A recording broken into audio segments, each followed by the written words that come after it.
Seconde vidéo sur le montage du BRDM2 trompetteur avec aujourd'hui le montage de la tourelle et le montage en volume de la caisse. Donc côté tourelle, je me suis vu obligé de remastiquer l'ensemble du pourtour de la tourelle parce que j'avais un kit où il y avait pas mal de retraits sur tout le tour de la tourelle.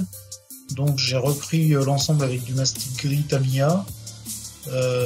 Et là donc je suis en train de procéder au ponçage avec du papier de verre 320. Donc c'est le premier ponçage, les finitions arrivant ensuite. Une fois le ponçage au papier 320 terminé, je passe à l'éponge Tamiya. Donc là on est sur du grain glissant, donc ce qui permet d'affiner considérablement la surface.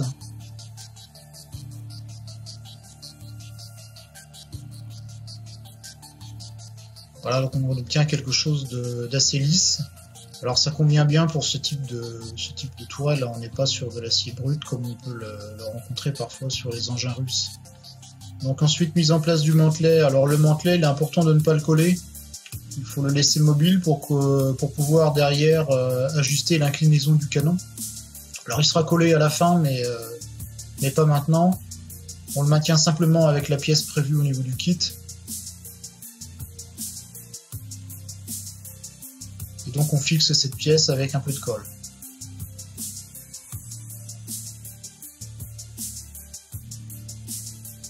Voilà, donc j'ai procédé à la mise en place, à l'ajustement du mantelet. Et donc là je peux en coller le devant de tourelle.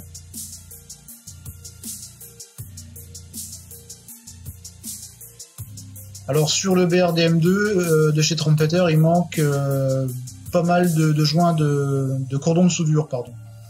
Donc moi plutôt que de tout refaire, je préfère refaire les principaux, ceux qui valent vraiment le coup, parce que sinon ça fait vraiment beaucoup de boulot à refaire pour au final un résultat qui ne se voit pratiquement pas.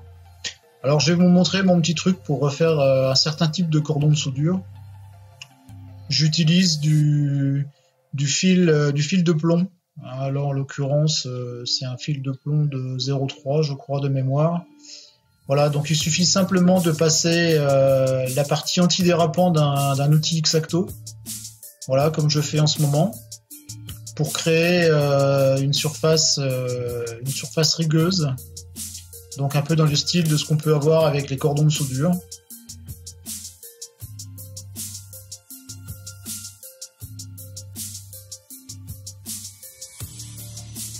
Voilà, une fois fait, on passe avec le doigt pour remettre bien rectiligne, puisque en fait le fil est un peu parti dans tous les sens. Voilà. Donc voilà, en y allant tout doux, on arrive quand même à obtenir quelque chose de plutôt droit. Ensuite, on va couper en sections un peu plus longues de ce qu'on a besoin. Donc là, en l'occurrence, je vais vous montrer sur la tourelle. J'en aurais aussi refait quelques-unes sur la caisse. Voilà, donc on marque bien au crayon les emplacements des cordons, ça évite de tâtonner au niveau de la fixation. Et puis voilà, donc je place la partie que je viens de réaliser avec le fil de plomb bien en position sur la tourelle, et je l'assure avec un peu de colle à plastique. Donc le plastique va fondre et va maintenir le fil de plomb. Donc je procède souvent comme ça pour mes collages, y compris pour la photo découpe. Ça permet de maintenir en place et puis ensuite de venir assurer le collage avec de la colle cyano. Voilà, donc ici je prépare ma cyano. Comme je vous en avais déjà parlé, toujours bien essuyer la sortie du tube. Ça évite de se retrouver à terme avec un tube bouché. Alors même en faisant ça, ça m'arrive quand même d'avoir le tube qui se bouche. Disons qu'il se bouche moins fréquemment. Voilà, donc ici j'ai mes cordons de soudure qui sont juste positionnés avec de la colle plastique. Et donc je vais appliquer avec mon petit outil de fabrication maison un peu de cyano sur les côtés, ce qui va coller définitivement la partie plomb sur la partie plastique.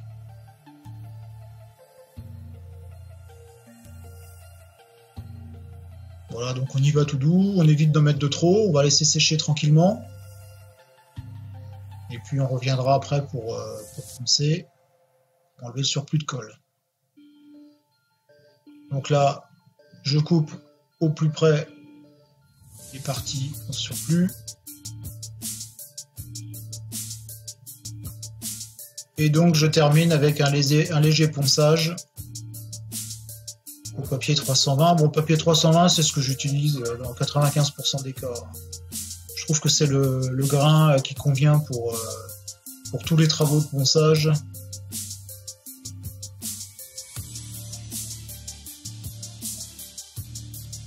Voilà, donc ici, je viens délicatement poncer sur le bord.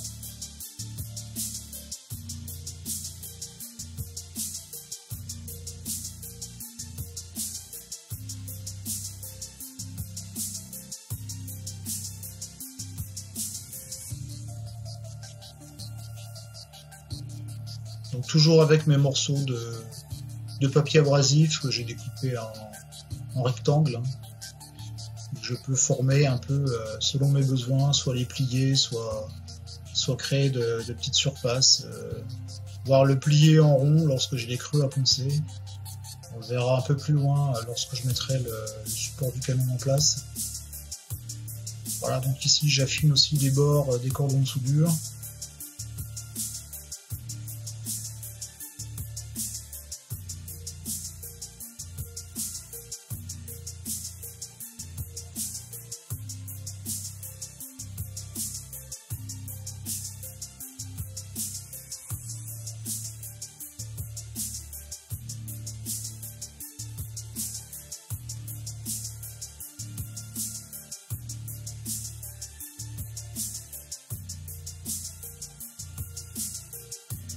Voilà, je termine le travail avec un stylo fibre de verre. Alors ici, je suis sur de la fibre de verre soft. Alors, je prends pas de la. Généralement, j'ai deux stylos. Hein. J'en ai un avec une sortie soft, comme ici, donc c'est le manche blanc, et le manche rouge, on est plutôt sur du hard, donc qui ponce un peu plus. Mais là, je veux pas endommager mes parties cordon de soudure, donc j'utilise du soft. Voilà. Travail impeccable et terminé.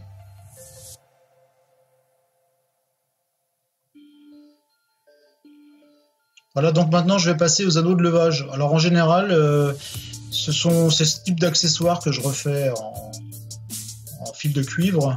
Donc là, à l'aide d'un forêt approprié, je repère la bonne section qui va me permettre de former le fil de cuivre autour du forêt et donc d'avoir une section identique à ce qu'on peut trouver au niveau des pièces plastiques. Donc vous allez voir qu'on va avoir quelque chose de beaucoup plus fin, bien entendu. Voilà, donc je coupe une petite section de fil de cuivre. Là, de mémoire, on est sur du 6/10. Voilà, bah c'est tout. Là, il suffit simplement de former autour du forêt. Alors les forêts, c'est très très bien pour ce type de travaux, parce qu'on a des forêts en règle générale de tout diamètre, et donc ça permet une grande variété au niveau des sections disponibles. Voilà, lorsque j'ai préparé mes 3 pièces, il va falloir procéder au pliage, puisque en fait il y a un angle entre la partie soudée sur la tourelle et la partie qui permet de fixer les élingues. Donc là, je les place dans mon petit outil de pliage de photodécoupe, ce qui va me permettre d'avoir un pliage identique pour les 3 pièces. Voilà, donc je me suis inspiré des pièces plastiques pour repérer à peu près l'angle de pliage. Et donc là, mes 3 pièces sont pliées, toutes les 3 identiques. Ensuite, on procède à la découpe du surplus et on obtient une pièce identique à celle plastique, beaucoup plus fine. Il suffira ensuite d'aller coller en place sur la tourelle.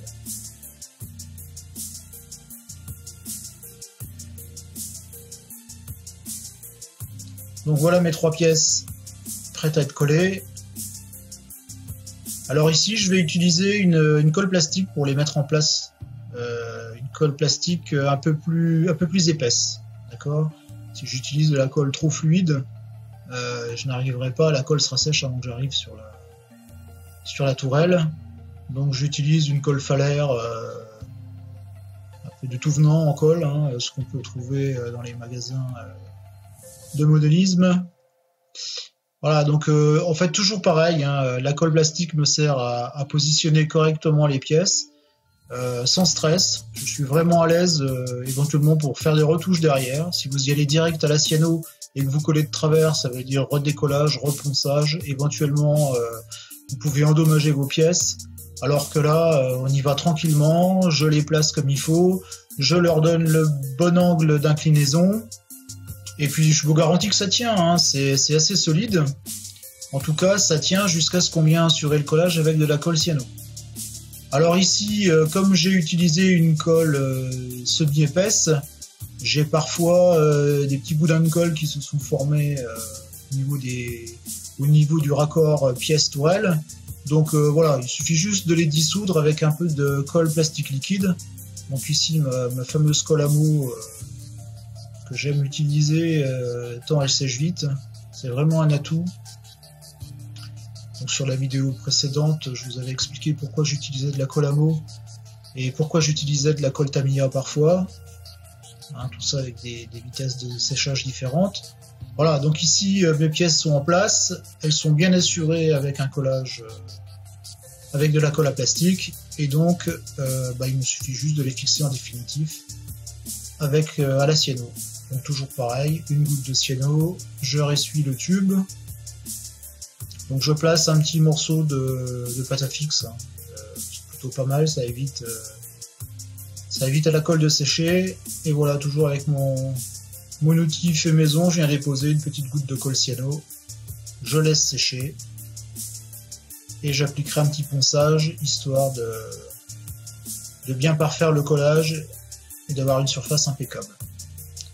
Voilà, donc ici sur un plan un peu plus gros, hein, vous voyez que je mets au final pas beaucoup de colle, donc ça suffit amplement à avoir un collage très solide.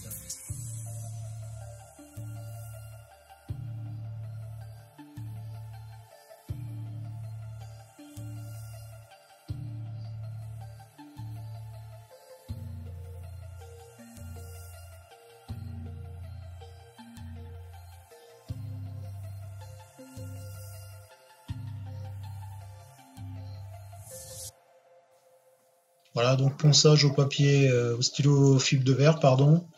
Donc là, par contre, j'ai la sortie hard, hein, puisque en fait, là, je suis sur le ponçage de pièces collées. Donc, il faut que j'enlève le surplus éventuel de colle, donc j'ai une sortie un peu plus dure.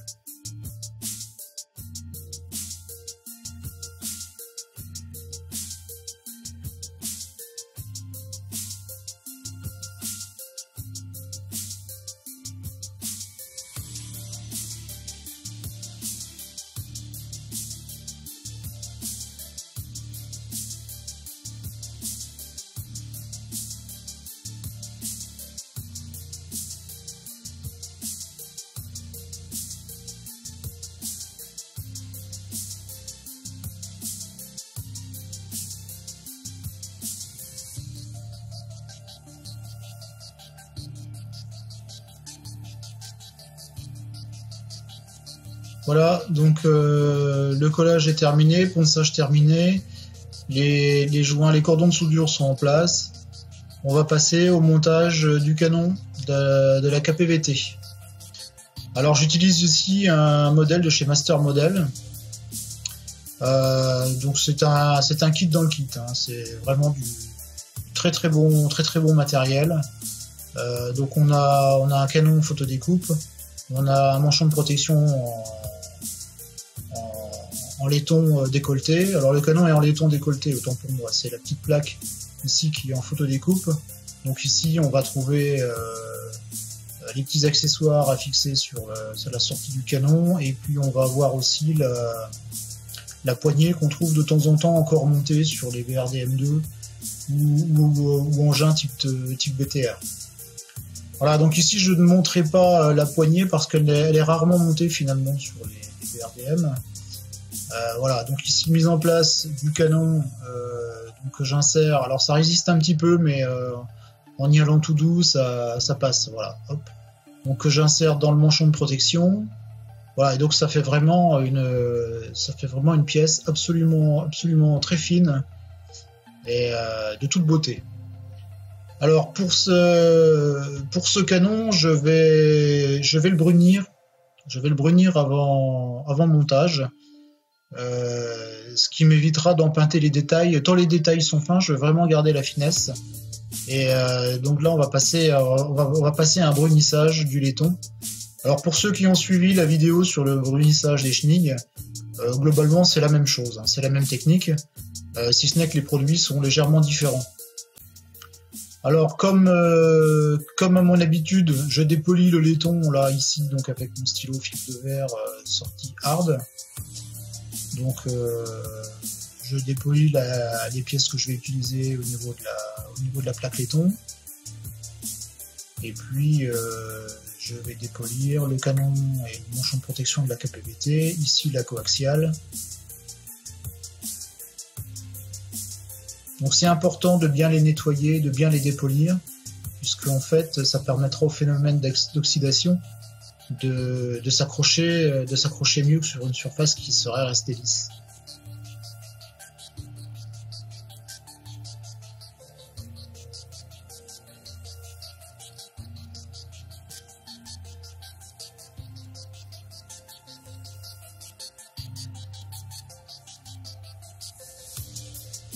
Alors attention, c'est des pièces fragiles. Hein.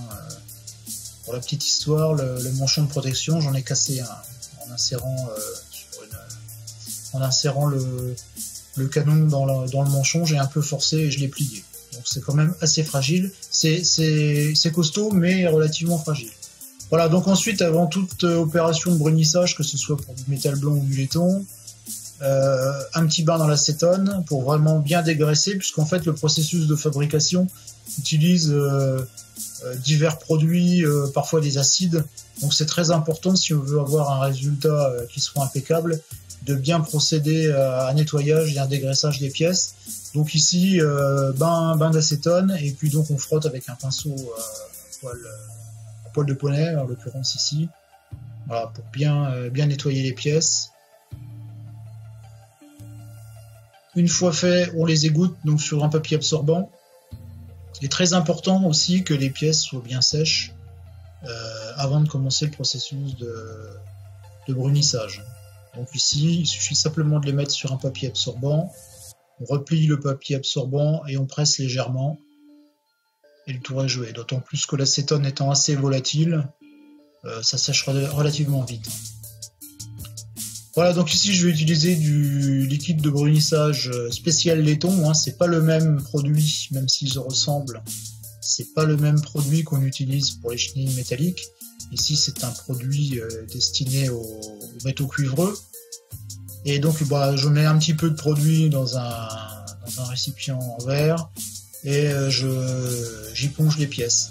Alors vous allez voir, c'est très rapide, hein. Je vais pas accélérer la vidéo, je vais vous la laisser en temps réel.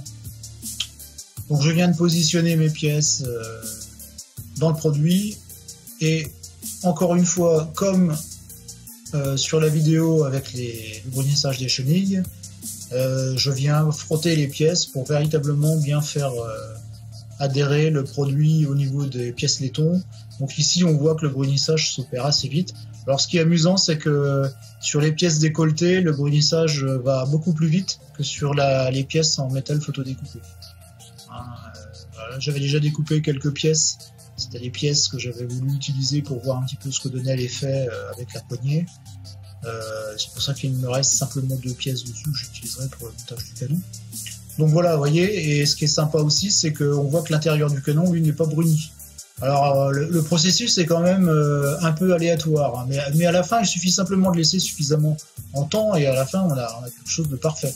Mais vous voyez, ça brunit pas partout pareil. Alors pourquoi ça, j'en sais strictement rien. C'est un des mystères de la chose. Donc vous voyez le canon, la protection, la coaxiale qui prennent une belle teinte noire. Et vous voyez aussi donc la plaque en laiton photodécoupé finit par devenir noire également, même si ça prend un tout petit peu plus de temps. Donc là on est quand même sur de l'ordre de quelques minutes, hein, pour un processus complet. Hein. Et donc on obtiendra une belle couleur noire qu'on patinera par la suite, qui permettra d'avoir un effet d'arme tout à fait exceptionnel. Hein, donc là, je n'envisage pas de la peindre hein, pour la suite. Lorsqu'on arrivera en fin de peinture, je vais véritablement la laisser comme ça, juste la retravailler un petit peu avec un ponçage léger pour faire ressortir un petit peu le laiton, et puis utiliser vraisemblablement un peu de pigment acier, voire argent, je ne sais pas, on verra le moment venu. Donc voilà, ici la mitrailleuse est montée, gros plan sur le canon. Donc encore une fois, c'est assez exceptionnel. Hein. Sur les premiers BRDM2, j'avais utilisé le canon de chez RB Model, qui était déjà très joli. Mais ici, on est vraiment sur quelque chose d'exceptionnel. Voilà, donc là, je suis en train de préparer le manchon de maintien de la KPVT. Donc il faut bien sûr enlever les pièces qui servent normalement à la fixation du canon en plastique. Et donc ce que je vous disais tout à l'heure, toujours avec mon papier 320, ici je le forme en demi-cercle, et donc ça me permet d'aller poncer des zones, voilà, et ici d'aller poncer les zones qui se situent dans le fond du manchon.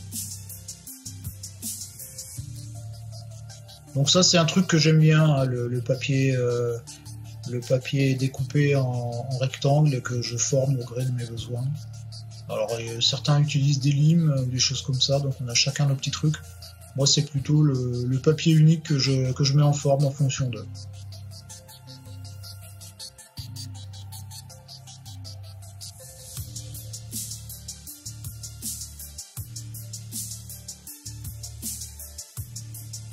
Voilà, un travail de finition, toujours avec mon stylo fibre de verre, sortie dure. Voilà, donc ici je fixe la pièce sur le mantelet. Donc vous remarquerez que j'ai aussi au préalable ajouté des pièces laiton du set voyageur. Et donc là je mets en place la mitrailleuse. Voilà, et donc à ce stade la tourelle est terminée. Alors la mitrailleuse sera collée en place, hein, là elle nage un peu dans son logement, mais elle sera collée en place définitive une fois la peinture terminée. Donc je vais passer maintenant à la caisse. Donc au niveau de la caisse, il convient dans un premier temps de coller la partie supérieure, et avant de coller la partie supérieure, il faut coller et préparer les épiscopes.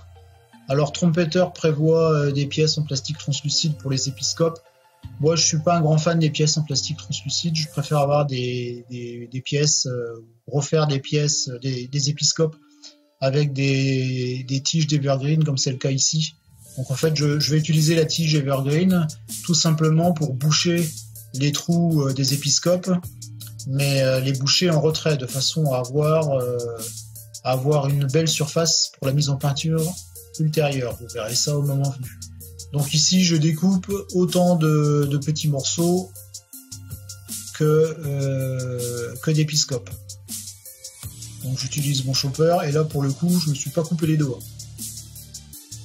Ce qui reste quand même assez exceptionnel, parce qu'en général, quand je sors le chopper, je finis toujours avec un pansement quelque part. Voilà, donc ici je mets les pièces en place. Vous voyez, donc elles sont en retrait. Donc j'aurai une cavité pour la mise en peinture. Voilà, donc je les fixe avec de la colle liquide de chez Hamo. Je mets en place. Pour l'instant, je ne cherche pas à coller en définitif, je veux juste les maintenir en place. Je collerai en définitif uniquement quand l'ensemble des pièces seront en place. Je ne vais pas coller en définitif parce que je veux me réserver la possibilité de bouger. D'ailleurs, c'est ce qui m'est arrivé, on ne le verra pas sur la vidéo, mais de bouger une pièce si la mise en place de la pièce d'à côté est un peu gênant. Donc ça me permet de conserver cette possibilité. Voilà, et ici, je mets en place, je mets un peu de colle, je laisse sécher.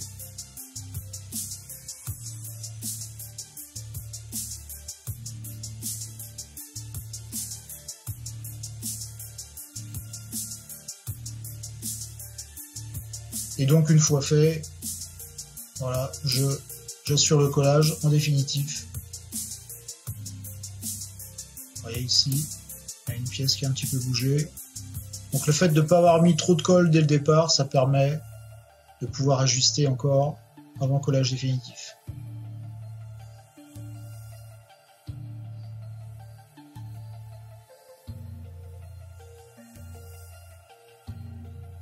Donc ça c'est le dessus de caisse, voilà, qui est collé, mis en place. Et donc il reste un jour un peu disgracieux, et donc je comblerai ce jour avec une petite pièce en cuivre, découpée dans du fil de cuivre. Et donc en fait j'obtiendrai comme ça un épiscope prêt pour la peinture. Il me suffira simplement d'aller déposer de la peinture dans la cavité. Donc ensuite je colle le dessus de caisse sur le dessous de caisse. Alors là ici c'est opération mastic, parce que les pièces de chez Trompeter s'assemblent plus ou moins bien, et parfois moins bien que plus, donc recours au mastic. Donc le pourtour, la totalité du pourtour a été poncé, donc mastiqué, poncé, toujours avec mon papier 320. Un petit coup d'éponge 800 de chez Tamiya. Et puis donc je terminerai le travail avec mon stylo fibre de verre.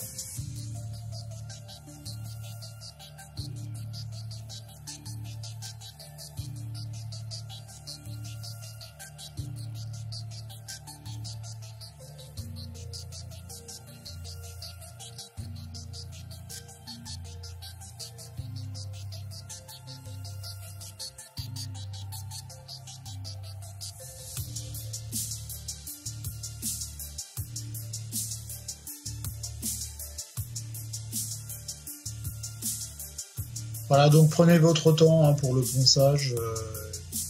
Il m'arrive souvent de revenir à nouveau, remettre du mastic, reponcer, etc., jusqu'à obtenir une surface qui soit impeccable.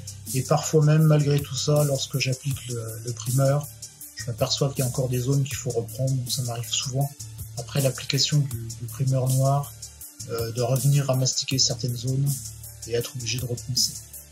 Voilà, donc la caisse. Le volume de la caisse est monté, la tourelle elle est terminée. Donc vous voyez sur la caisse, sur les côtés, quelques cordons de soudure qui ont été refaits avec la même technique que je vous ai expliqué pour la tourelle. Alors sinon, comme je vous disais tout à l'heure, il faudrait refaire l'ensemble des cordons de soudure. Donc ça fait un gros travail pour au final, selon moi, pas grand chose. Là, visuellement pas grand chose. Là, j'ai simplement donc refait les principaux cordons, ceux qui sont vraiment importants. En termes de visuel. Donc j'ai refixé les roues pour qu'on puisse avoir une bonne idée un petit peu du volume définitif. Au niveau de la mitrailleuse, donc comme je le disais tout à l'heure, elle sera ajustée lorsque je la collerai en définitif. Hein, on voit sur la partie du berceau, la partie extrême du berceau, on a un collier de fixation. Hein. En fait, c'est un collier qui fixe le canon de la KPVT sur le berceau. Donc ce collier-là, moi, je l'ai refait avec un petit morceau de fil d'étain, de plaque d'étain, pardon. Puis donc j'ai juste rajouté un écrou papillon. Donc on voit que ça baille un petit peu, mais lorsque je mettrai la mitrailleuse en définitif, elle sera collée un peu plus haut. Cette vue-là m'a permis aussi de voir que la coaxiale sortait un peu trop de son logement. Elle est un peu trop longue en sortie de tourelle. Donc je reprendrai aussi un petit peu cette partie-là pour la rentrer un peu plus.